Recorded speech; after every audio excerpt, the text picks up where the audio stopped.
Começando mais um vídeo. E hoje é o vídeo tão esperado que vocês me fizeram muitas perguntas no Instagram, então eu estou com todas elas aqui e eu vou responder tudo o que você quer saber sobre o Catar, sobre ser comissária no Oriente Médio e algumas perguntas específicas sobre a Qatar Airways. Hoje eu tô assim bem confortável, nem passei muita make. Vou aqui pegar os meus óculos e roda a vinheta. Então, bora as perguntas. Vou começar com a pergunta da Judite, que ela colocou assim: conhece algum brasileiro que já foi chamado para entrevistar agora da Qatar? Beijos, te adoro. Beijos, Judite, para você também. Muito obrigada pelo carinho.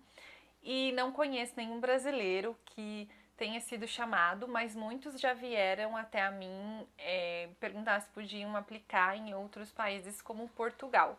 Então eu acredito que assim que eles forem chamados, eles vão me mandar mensagem, porque a gente ficou de conversar e eu poder ajudar eles com o processo seletivo. A Erika tá perguntando sobre publicar fotografias de uniforme. Então, assim, tem um vídeo que é esse aqui, onde eu falo todas as regras e regulamentos da Qatar Airways e que tem lá essa informação, mas não, a gente não pode tirar fotos de uniforme, só assim para deixar um spoiler, mas eu te recomendo a ir lá ver esse vídeo. A Letícia mandou assim: você acha que trabalhar como comissária aqui no Brasil e depois em alguma empresa fora é uma vantagem ou desvantagem? Olha, eu acho que toda a experiência, né, como customer service, sim, é válida, mas eu não vejo como desvantagem no quesito pessoal, porque você sabe como é o trabalho, você já sabe todos os esquemas. Então, como recrutador, eu acho que talvez ele veja como um ponto positivo. Porém, é claro que você vem com as manias da empresa que você trabalhava. Então, isso pode ser um ponto negativo, mas eu acho que, no geral, é muito mais vantagem do que desvantagem. Ah, e antes que vocês me falem que o meu óculos está quebrado, na verdade ele é assim mesmo. Ele é daquela coleção nerd da Chili Beans. Então, eu comprei porque eu sou nerd. Mas continuando as perguntas.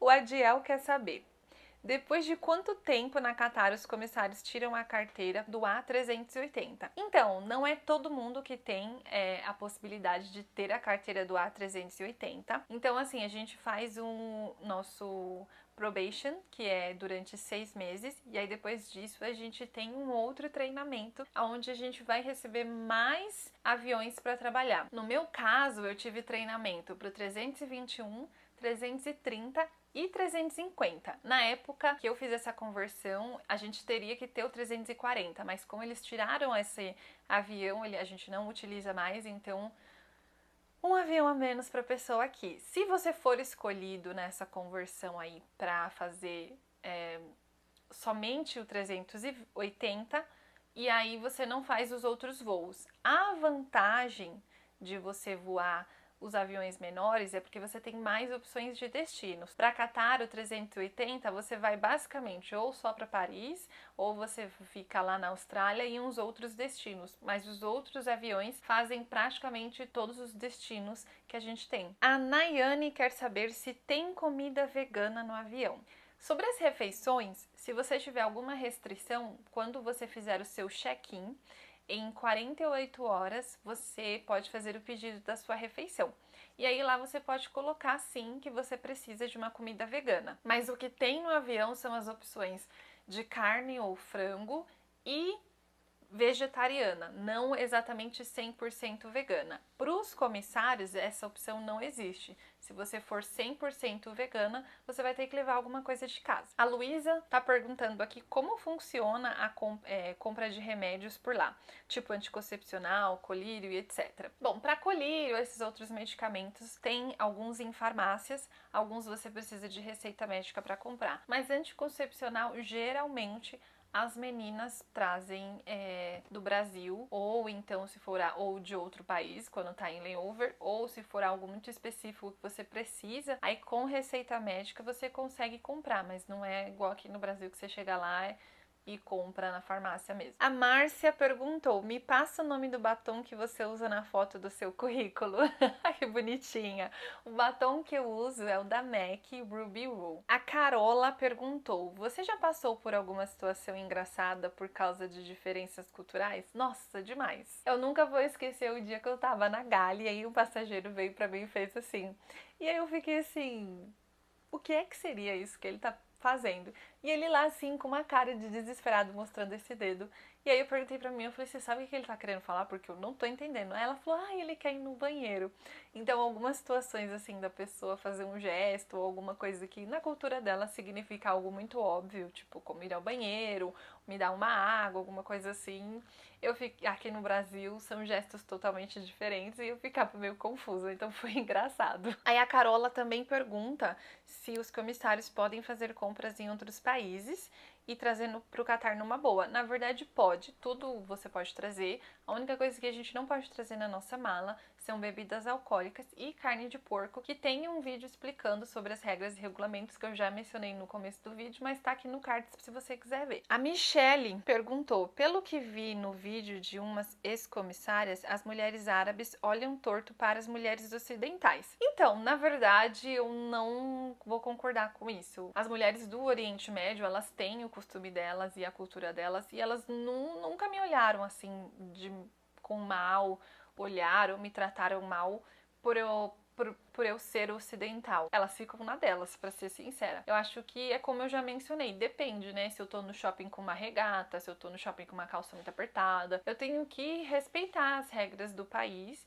E é claro, elas, dependendo do momento, sei lá, talvez elas até olhem assim meio torto, porque tem algumas que são assim mesmo mal-humoradas, mas em todos os lugares que eu passei que são do Oriente Médio, que eu já fui para Dubai, já fui para Abu Dhabi, moro no Catar, já fiz a rota do Egito e, nunca tive nenhum problema, muito pelo contrário, muitas das vezes vêm conversar, assim, para saber como é que é a vida no Brasil, né, para saber se é realmente o que elas ouvem por aí. Então eu acho que é muito da pessoa. O W Moraes perguntou: por favor, você acha que a Qatar pede mesmo o nível de elegância dos comissários para o Contact Center de Doha? Então, o Contact Center, ele é um setor totalmente diferente. Então, você não está trabalhando pessoalmente com os passageiros. Então, você não tem que ter essa finesse, né, esse sorriso, essa elegância como você mencionou. Mas sim, você precisa ser extremamente educado, você precisa conversar com os passageiros no mesmo nível que é exigido dos comissários. Então, aquele certo nível de profissionalismo e educação, ele é exigido na empresa como um todo. A Carol perguntou aqui: você acha que as regras da Qatar te impediram de viver algumas experiências? Não, eu acho que não, muito pelo contrário. Eu sempre vivi e fiz tudo o que eu queria. Eu acho que talvez só, sei lá, estão na casa do Rafa e de repente a gente olha no relógio e fala: putz, é 10 horas da noite, você tem que sair, vamos pro SUC, vamos fazer alguma coisa e não poder ficar lá, eu dormir na casa dele. Mas fora isso, o restante eu nunca tive nenhum problema, eu fiz sempre tudo que eu quis, a minha vida sempre foi muito tranquila na Qatar. A Bruna Amaral perguntou: o que mais te preocupava em estar no Oriente Médio? E o que mais você gostava de lá? Olha, eu acho que numa preocupação geral nenhuma. Eu acho que só tentar seguir as regras e tentar não ser presa por qualquer coisa que eu fizesse que fosse ofensivo à cultura ou às leis deles. Então eu sempre tomava muito esse cuidado. E o que eu mais gostava de lá era tudo, porque quem me conhece sabe que eu sou a louca do Oriente Médio. Eu amo música árabe, então esse contato com o idioma para mim foi maravilhoso. Experimentar as comidas árabes que não é, né, essas esfirras e esses quibes que vendem no Brasil e que falam que é comida árabe. Então foi bem legal, assim, conhecer de pertinho a cultura e fazer parte dela. O Pedro perguntou: depois de quanto tempo trabalhando você conseguiu voltar para ver a família? Se você estiver falando de férias, só depois de 6 meses trabalhando é que eu consegui voltar para casa para ver a minha família. Mas eu tive a sorte de, antes das minhas férias, eu ter conseguido um único mísero voo para o Brasil, né? De 4 anos trabalhando na Qatar, foi essa única vez que eu consegui vir como tripulante, pra visitar a minha mãe. Ela quase teve um treco, porque eu cheguei em casa de mala, bati na porta, ela, meu Deus, o que você tá fazendo aqui?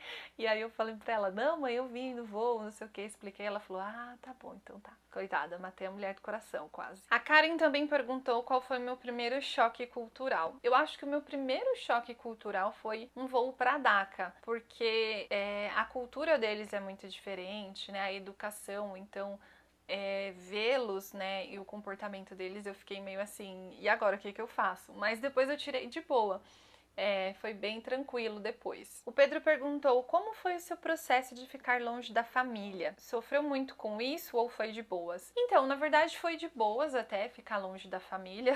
Parece até que eu sou desapegada, mas não. Foi bem tranquilo ficar longe deles, mas é claro que eu sempre mantinha contato por mensagem, sempre fazia ligações, então foi bem tranquilo. O que foi um pouco difícil foi ter que resolver alguns BOs, quando eu fiquei doente e não tinha minha mãe, não tinha ninguém pra ir comigo no médico, ou eu pra ficar em casa chorando e falar, ah, eu tô morrendo, sabe? Aquele drama que a gente faz quando a gente tá na casa da mãe. Não, aí eu tive que levantar, eu tive que pôr roupa pra lavar, eu tive que ir no médico, né, resolver a minha pedra no rim, eu tive que ver se eu ia operar ou não ia operar, então são coisas que eu tive que decidir sozinha, sem a ajuda da minha mãe. Então acho que nesse sentido foi um pouco mais pesado, mas de saudade eu acho que não, porque a gente sempre falava por mensagens. Amanda perguntou, mesmo com a rotina intensa de trabalho, dava pra curtir Doha? Ou como dava?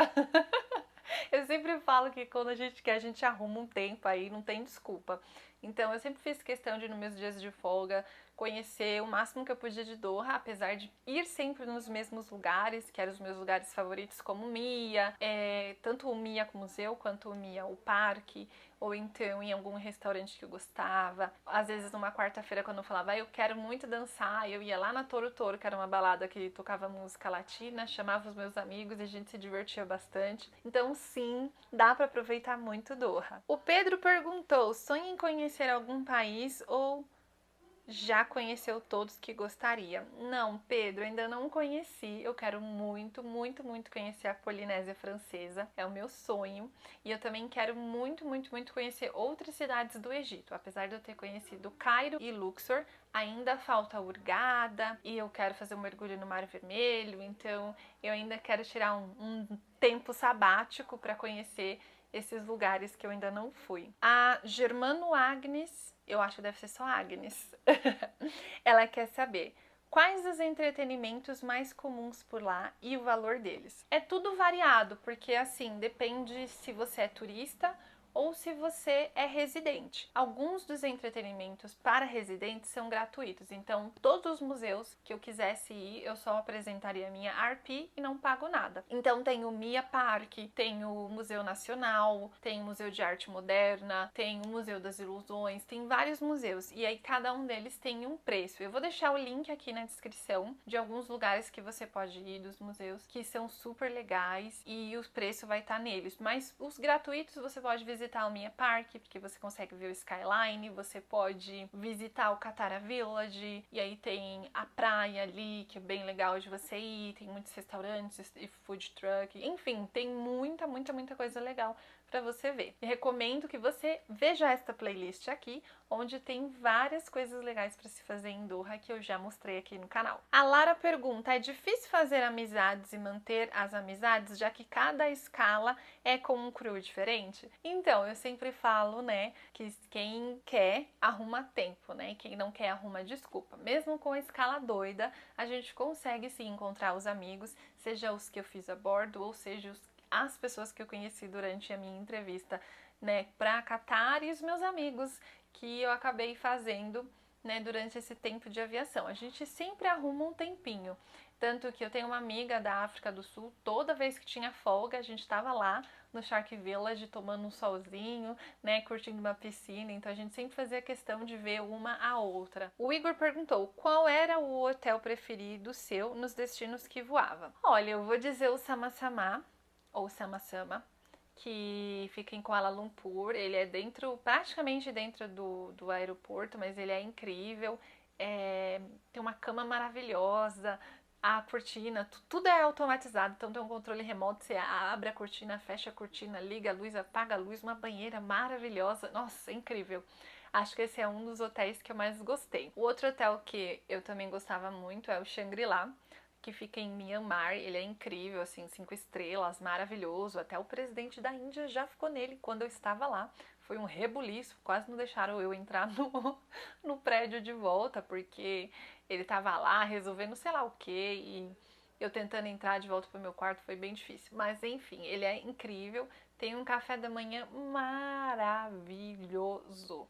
Tanto que eles têm muita coisa, tipo assim, o café da manhã, mas tem uma sessão que parece jantar e não sei o que, porque as pessoas chegam a cada hora, né, do dia. Então, tipo, se você quisesse chegar à meia-noite e bater um prato de refeição, tinha lá no buffet de tanta opção que tinha. Era muito bom o restaurante deles. A Mayara perguntou: pensa em deixar a carreira de comissária? Então, na verdade, assim, não diria que eu vou ser comissária para todo o resto da vida. Eu gostaria de sim ser instrutora de cabin service, mas eu sempre falo que a vida, ela é uma caixinha de surpresas e às vezes você quer progredir numa carreira e você vê que não consegue mais subir de cargo, senão ter que migrar para outro lugar. Então, eu nunca vou falar que eu vou ficar para todo sempre, mas também não vou falar, ai, agora eu não quero mais. No momento, sim, eu ainda quero continuar sendo comissária. A Vivi perguntou: sente falta de dança do ventre e de ser professora? Nossa, eu sinto falta demais de dançar. Sinto falta, sim, de dar aula para as minhas alunas. A gente tinha um bom relacionamento, tanto que se estendeu para fora da sala de aula. Então, sim, eu sinto falta de dar aulas de dança do ventre, mas eu acho que no momento agora eu não me vejo dando aulas de dança. A Leonice perguntou: como foi a fase de adaptação na caixinha de areia? Eita, que foi um pouco difícil no começo, assim, me acostumar, que as ruas não tinham nome, então era muito confuso, me acostumar com a temperatura, mesmo mentalmente eu já estava sabendo que, né, as temperaturas são altas, e então foi um pouquinho assim difícil no começo, mas nada que aí um ou 2 meses não tenha resolvido. O Rafa perguntou várias coisas, então eu vou responder uma de cada vez. A primeira é: qual o seu signo? Meu signo é Câncer. Tem religião? Sim, eu sou protestante.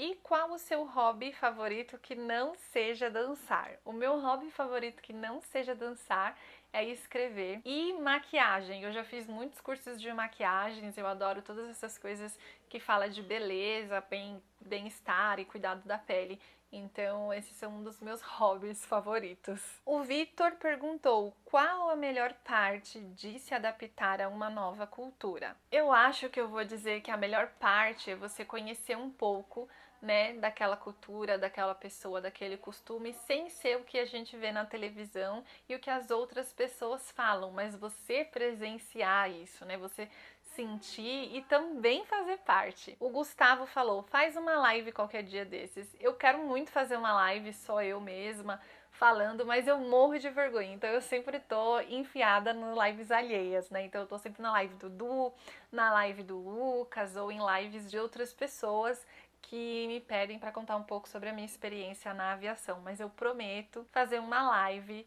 só minha. Talvez eu faça uma live só minha aqui no YouTube. Não sei nem se vai ter gente assistindo, que eu morro de medo de fazer live e vocês me deixarem na mão. Eu chego lá, não tem ninguém, sabe? Mas eu quero muito fazer uma live no YouTube. Quem sabe aí quando a gente chegar nos 10 mil seguidores, vocês me ajudem, por favor, que eu faço uma live aqui pra vocês. Essa pergunta eu deixei por último porque eu tenho certeza que eu vou falar muito, como eu sempre falo. E essa é a pergunta da Ex-Lady Cat. Ela perguntou se existem muitas comissárias negras e por que ela não vê muitas. Assim, no meio internacional existem muitas comissárias negras, sim. Na Qatar tem um monte. As empresas internacionais, eles prezam muito pela diversidade. Na Emirates também tem, na Etihad também tem. Elas precisam também dessas pessoas de outros países que falem outros idiomas, então mesmo sendo negra da Uganda, propaganda negra da África do Sul, negra brasileira, a gente encontra assim. Em contrapartida, nós não vemos muito nas propagandas, né? Sempre é uma loira, uma morena e um homem, né? Às vezes tem algumas propagandas, como as propagandas, né, da Emirates, tem sim algumas comissárias negras, e a Qatar também tá colocando algumas agora, mas existe sim, não se sinta sozinha, eu estou aqui para mostrar para você que sim, existem comissárias negras, tem um monte de menina. Eu queria muito fazer um vídeo entrevistando as meninas, mas muita gente acabou, né, ficando de férias, estão em casa, então eu não consigo fazer entrevista pessoalmente com elas, mas eu quero fazer alguma entrevista por escrito e deixar lá no meu blog para vocês poderem ver, né, uma conversa com elas, mas não se sinta sozinha novamente, sim, existe, aplica. É claro que é uma jornada um pouco mais difícil pra gente, às vezes, porque, né, as prioridades são outras em algumas idades ou em algumas condições da família. Se você tem uma condição financeira não muito boa, você vai preferir, de repente, trabalhar muito para ajudar a sustentar a família ao invés de, né, se dar o luxo de fazer um curso de inglês para conseguir uma vaga na aviação. Mas existe sim, e existem muitas meninas que estão aí para provar. Eu fiz um vídeo, até tem um vídeo aqui onde eu desabafo meio que no Maquio falando sobre negras na aviação, e na descrição do vídeo eu deixei vários canais de blogueiras americanas e de outros países que são negras, então você pode conferir lá, tá bom? Mas eu espero muito que vocês tenham gostado das perguntas, eu espero, né, ter respondido como você imaginou que eu responderia, ou ter tirado sua dúvida, a sua curiosidade. Não se esqueça de se inscrever no canal, de deixar o seu joinha, de compartilhar com seus amigos para o nosso canal crescer. O YouTube tá divulgando ele cada vez mais e mais. Eu tô vendo que tá chegando bastante gente aqui, então eu fico muito feliz de poder, né, estar desse lado ajudando quem gostaria de iniciar na carreira de aviação. Então, eu te vejo no próximo vídeo e um beijo grande, fiquem com Deus e até mais, tchau!